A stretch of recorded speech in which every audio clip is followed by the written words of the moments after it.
Nick, good morning. What's going on? How we doing today? Oh, I'm great. We're so close to Christmas break, and you are first Christmas as a dad.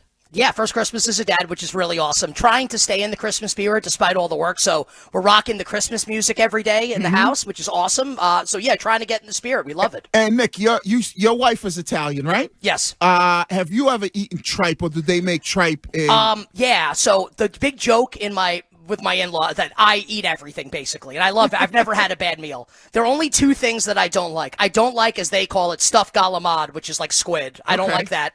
And I don't like galamad sauce, which is like squid sauce, like in marinara sauce. I don't like that. And I don't like tripe. My father-in-law loves it. And whenever it's on the menu at a restaurant, always orders it. Pun intended here, it turns my stomach. I think those are like the only two things I won't eat. All right. Do you do 7 fishes for Christmas Eve? Growing up, I didn't, because my family is Greek and is Greek primarily. But yes, now that we do Christmas Eve with my wife's family, we do the 7 fishes. So yes. Would you eat coon then, like Xavier Leggett down in Carolina? So, but raccoon is not a fish, though. No, it's just a. No, just in general when I eat raccoon. Yeah, just in general. I mean, like, I don't know if it's like prepared well at a nice restaurant. It probably is pretty good. Like, would I seek it out? No. Like, if I went to like a Michelin-starred restaurant and they had raccoon on the menu and it was like, hey, this is really delicious. Yeah, I try it. But like, am I going to someone's house like hacking one up with a cleaver? No. Road trip. Road trip. We're driving through Carolinas. We're on I-77. I have to tell you something, Wiggy. I like you a lot. If you gave me $10 million, I wouldn't road trip through the Carolinas with you or anybody. Really? I don't know. You'd learn a lot with Wiggy. Oh man, we'd have a blast. No, I'm not road tripping. I'm not road tripping anywhere with anyone in the woods or camping or hunting. I don't do any of that stuff. No, not camping. I'm just talking RV, and we're stopping down and like we're hitting every town, partying it up. We're getting drunk. We're hitting all the shake spots. I mean, we're living good. Yeah, it doesn't sound bad. Yeah. I told you, it's a good road trip. We get an RV, somebody drives it for us, and who's going to drive it though? Oh, we hire somebody. I think Shime should do it. Yeah, I'd be happy to. Yeah. Courtney, you would never do that. No, you're right. I don't know you that well, but I know you well enough to know that. I feel like we know each other well. Okay. Yeah, you're my friend.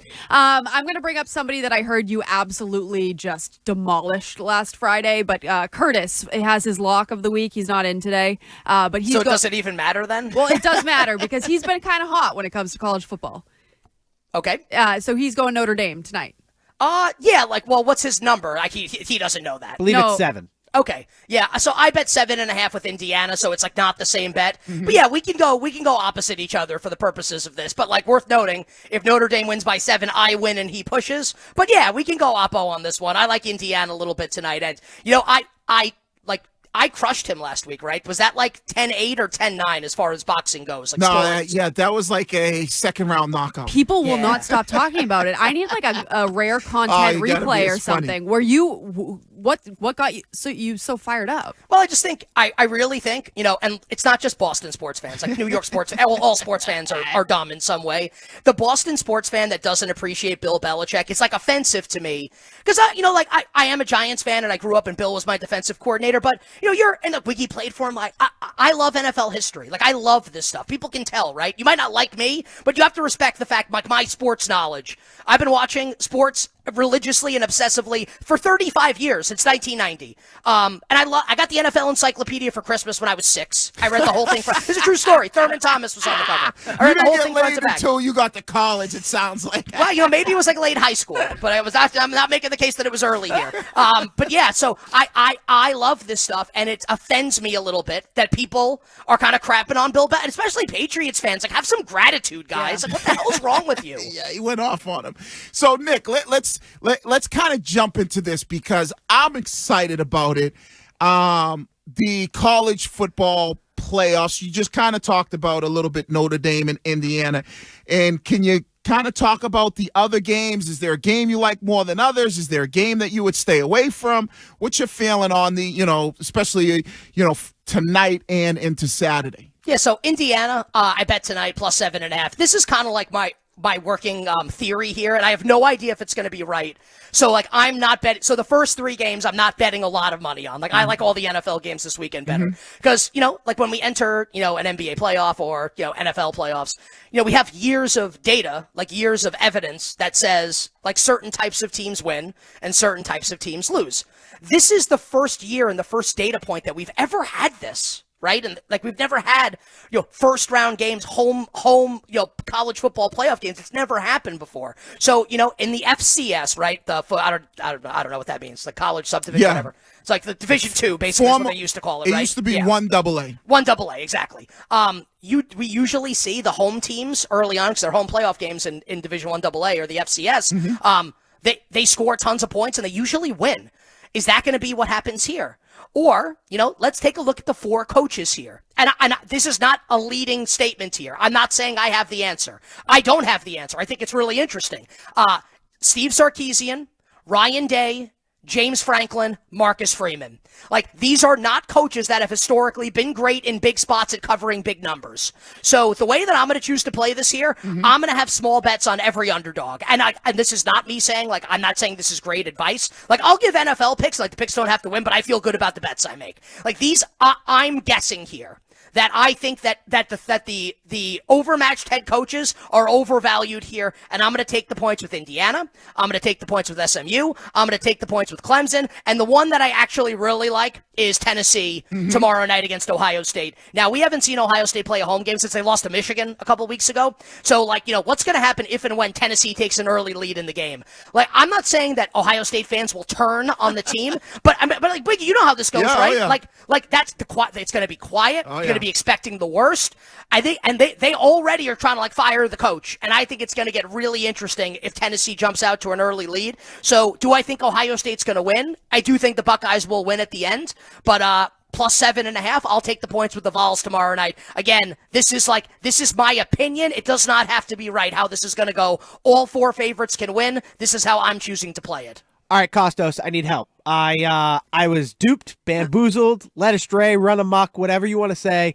I thought Patrick Mahomes wouldn't play, so I jumped on Texans -3 early. Like, I don't know, like, why would you do that, though? Yeah, like, I'm being serious. Like you should know. You're smart. You should know better. It was dumb. Yeah, it was really dumb. But you panicked on what, on Monday? Yeah, because I wanted to get the best. I didn't want to lose out on 3. You wanted to get the best of the number? I didn't want to lose out on 3, and I didn't. I was convinced right Mahomes for Kansas City. For Kansas City. All the way the other way. Yeah, all the way the other way. Whole way around. So, how do should I hedge into this and just take take Chiefs -3 at this point and just, or 3.5 and just call it a day, or what do I do? I don't know. What's your favorite bet this weekend?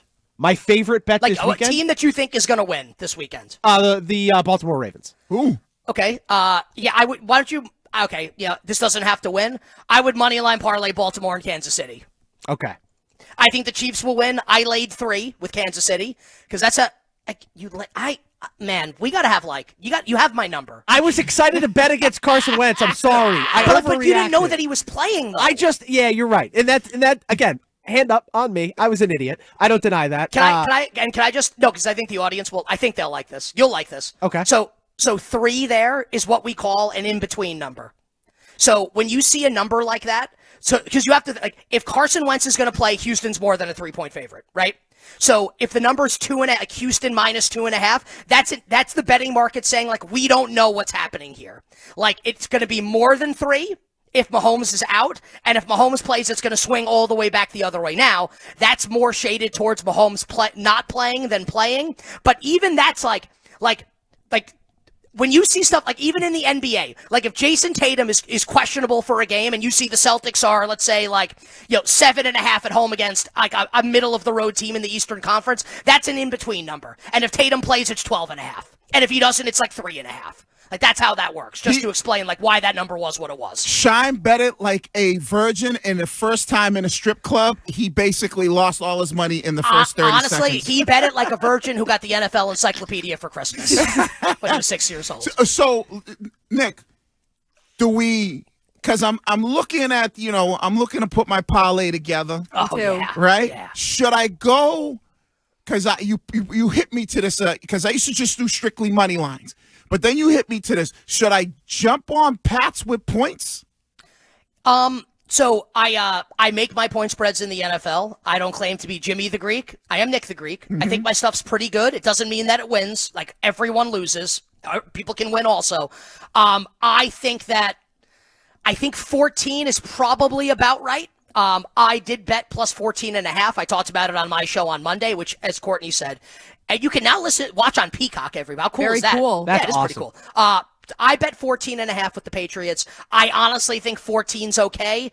I would not bet the game at this point now. And even my 14.5 bet, I'm a little nervous about because the Bills could win 40-14. And look, the Patriots have been one of these teams where they get bet. How many times have I come on and bet the Patriots? And it's not just me. Like, the betting market likes New England in these games. And then the game starts and Alex Van Pelt's terrible and the owner is like bad-mouthing the coaches in the owner's box. And they lose by 13 or more. So I guess I lean towards the Patriots, but I would need 14.5 to make the bet with New England. So, Kostos, to me, the Patriots feel like the best team to live bet because I feel like they're good for a lot of garbage time points. So if they get down 10 early, it's easy to be like, all right, cool, I'll take plus 21.5 at this point and just hope Drake May gets a bunch of garbage time points because that's when this offense actually decides to show up, is when they're down 21 points. Yeah, I mean, like, I honestly, like, if that's how you feel, like, just bet the over in the game. Where are we at here with the total? Is it 46? 46.5. Yeah, like, honestly, like, Shime, if that's how you feel, and if anyone out there listening, the game went over last week. It was the total closed 46.5, final score 30-17. Patriots backdoored it at the end. Mine's out of the gutter.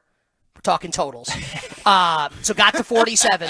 So this one's 46.5. Like, if you think the Patriots are going to get down and they're going to score, that's how the game's going to go. It's probably going to go over the total. So 47 is one of the key numbers when we talk about totals. So if you can bet an over 46.5, that is far better than betting over 47 if anyone is interested. Do I jump on both the Eagles and Vikings for the road teams? Are they back? Are the Eagles back? And, the Vikings, are they both for real?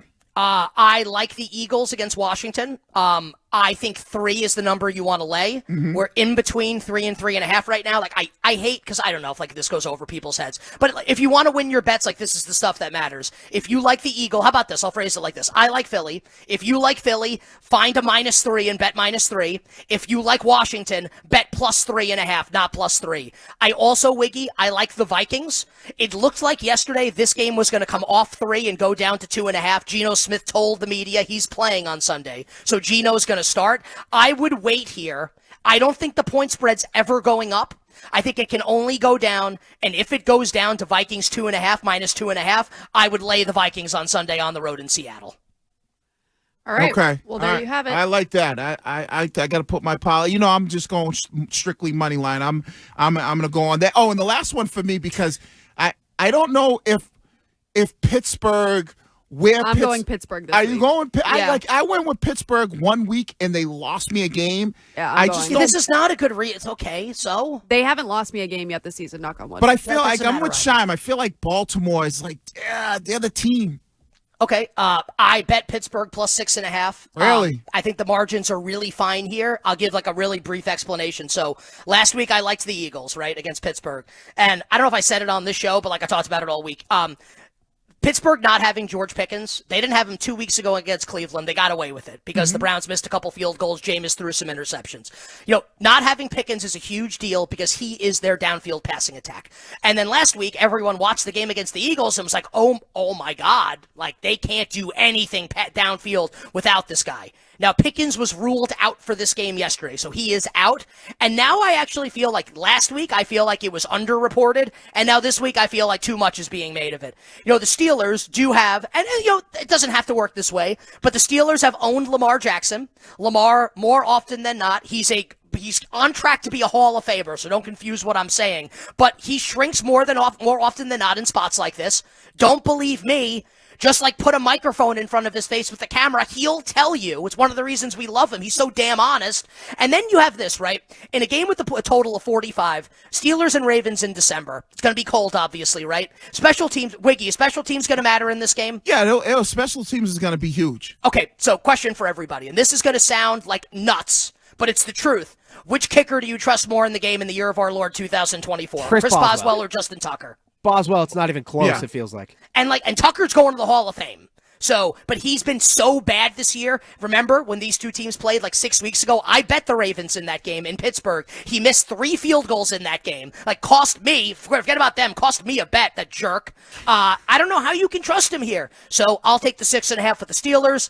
I do think the Ravens will win, but I don't think they win by 7 or more. Give me Pittsburgh. Yeah, but no T.J. Watt, though, so that's going to No, Watt's playing. He's playing? He's in. I thought they said he was out. Oh, no, he's in. Oh. He is in, 100% in. Wow. All right. Yes. All right. Well, Kostos, we love you so much. And last time that we'll probably talk to you. Yeah. Are you in next Friday? Who?